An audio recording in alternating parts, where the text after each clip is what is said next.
السلام علیکم dear reader and listeners, Urdu novels library میں آپ کا ڈھیر سارا ویلکم۔ رمز جنون کی ایپیسوڈ نمبر 97 کا پارٹ 2 لے کر حاضر ہوئی ہوں۔ اگر آپ نے ابھی تک میری اس چینل کو سبسکرائب نہیں کیا تو جلدی سے بھی سبسکرائب کر دیں، لائک اینڈ شیئر کریں اور اپنی رائے کامنٹ باکس میں لازمی دیں۔ تو چلیں سٹارٹ کرتے ہیں۔ اگر آپ نے ابھی تک میرا دوسرا چینل جو ہے ہدا ناولس کو سبسکرائب نہیں کیا تو جائیں، جا کے سبسکرائب کریں۔ وہاں پر پھر میں آپ لوگوں کے لیے کوالٹی کانٹینٹ ڈالوں گی، جو آپ لوگوں کی ریکویسٹ ہوتی ہے نا، جو اس چینل پر پوری نہیں ہو سکتی، تو پھر وہ میں جو ہے وہ ادھر ڈال دیا کروں گی، ٹھیک ہے؟ تو میک شیور کہ رائٹر پرمیشن دے دیں، ایسی ناولس دیا کریں مجھے سجیشن میں، تاکہ پھر مجھے رائٹر سے جو ہے وہ پرمیشن لینے میں بھی آسانی ہو، کیونکہ پھر آپ لوگ کہتے ہیں آپ ہماری مرضی کا ناول نہیں کرتی، اپنی مرضی سے کرتی ہیں۔ بھائی رائٹر پرمیشن دیں گی تو کیا جاتا ہے، ٹھیک ہے؟ تو چلیں سٹارٹ کرتے ہیں۔ سڑک کے بیچوں بیچ چارپائی پر وہ لیٹا ہوا تھا، سڑک کے نیچے بازو کینچی کی طرح باندھے وہ ششتر سی پیچھے ہوئی تھی۔ بخیر راگلے، اس کی آواز ریڑھ کی ہڈی میں سنسناہٹ دوڑا گئی تھی۔ وہ مسکراتے ہوئے اٹھ کر بیٹھا تھا، گردن اٹھائے زنیشا کو دیکھنے لگا۔ زنیشا کی آنکھیں سرخ متورم تھی، نقاہت اور غم سے وہ نڈھال تھی۔ زرق خانزادہ کے تاثرات میں اسے دیکھتے گلیشیئر جمی رہے، مگر نیلی آنکھوں میں بے چینی ابھری تھی جسے کمال مہارت سے وہ چھپا گیا تھا۔ اب یہ عورت ہمدردی کرنے کے قابل نہ رہی تھی۔ اب وہ گردن اٹھائے گلرانہ کو دیکھ رہا تھا، سرخ اندر تک گھڑتی نظریں، گلرانہ کی ہتھیلیاں پسینے میں بھیگ گئی تھیں۔ مجھے میرے بھائی نے ڈرگز نہیں دی تھی نا؟ پسٹل کا رخ گلرانہ پر ہوا۔ گلرانہ کا وجود شل ہو گیا، زبان گنگ، زنیشا کی رنگت بھی نچڑ گئی تھی۔ وہ لرزتے ہوئے دل پر ہاتھ رکھ گئی تھی۔ زرق، یہ کیا کہہ رہے ہو؟ زنیشا کے لبوں سے سرسراتے ہوئے نکلا۔ زرق گلرانہ کو گھورتا رہا۔ ادھر آؤ، پسٹل کا اشارہ دیتے رانا کو اپنے قریب آنے کو کہا۔ اس نے کانپتے ہوئے زنیشا کی طرف دیکھا۔ راستہ دلتا، وہ دہاڑا تھا۔ گلرانہ برق رفتاری سے زرق کی طرف بڑھی تھی۔ زرق خانزادہ پسٹل کی اس کی طرف کیے اشارے سے اسے گھٹنوں پہ آنے کا کہہ رہا تھا۔ وہ لرزتے ہوئے گھٹنوں کے بل زرق خانزادہ کے سامنے بیٹھی تھی۔ زنیشا بے یقینی سے زرق کے انداز دیکھ رہی تھی۔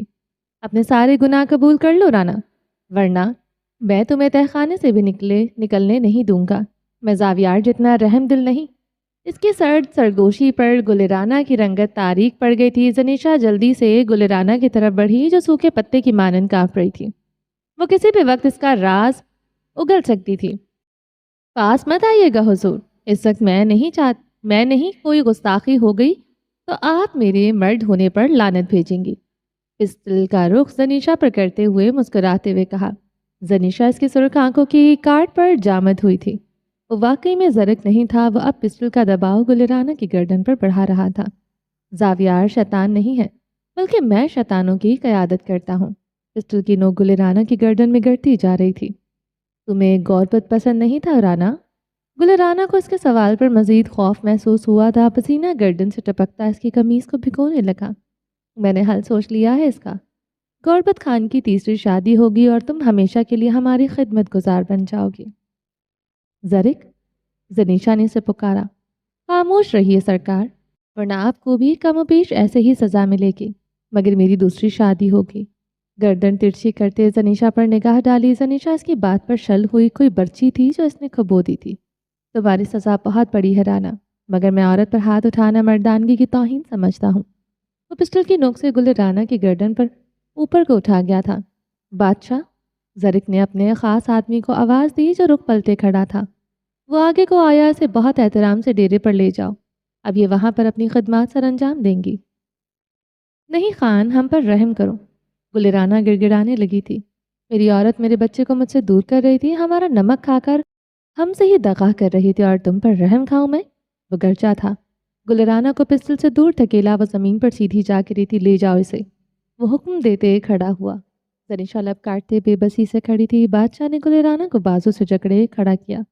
وہ اپنا بازو جھٹکے سے چھڑوا گئی تھی۔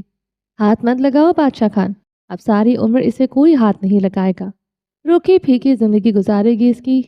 زرق عجیب سے انداز میں ہنسا تھا۔ زنیشا بے یقینی سے اس کے انداز و اعتبار دیکھ رہی تھی۔ گلرانہ روتے ہوئے بادشاہ کے ساتھ چلی گئی تھی۔ زنیشا کے قریب آیا، بے حد محبت سے اس کی شال اس کے سر پر تھی۔ ایسے رہا کرے حضور، جان بھی قربان کر دوں آپ پر میں تو۔